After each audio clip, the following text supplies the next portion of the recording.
Čo dalo mne prepísanie limbického otlačku, prepísanie hlbokých emočných stôp je to, a toho si najviac cením na sebe, že už nie som impulzívna, že som sa vnútorne upokojila a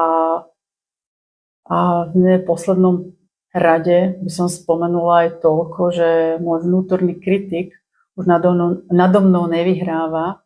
To znamená, že už nedovolím môjmu arogantnému egu, ktoré kedysi teda bolo naozaj veľmi silné, aby ovládalo môj život.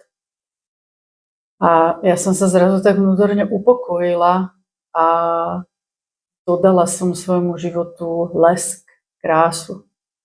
A vnútorný pokoj je taká ingrediencia života, ktorú želám každému z vás zažiť.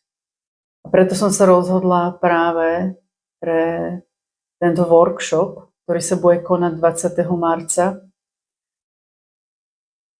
zorganizovať ho pre všetkých z vás, ktorí ste pripravení posunúť sa vo svojom živote ďalej, cítiť vnútornú pohodu, pokoj a konečne sa z toho všetkého napätia upokojiť.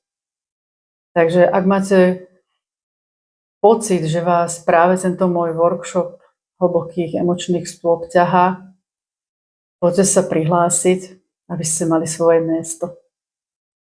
A kto sa tak rozhodne, tak sa budem tešiť na naše osobné stretnutie, alebo ak sa vám nebude dať, tak nie je problém pridať sa k nám aj online. Takže poďte do toho a vidíme sa. Majte sa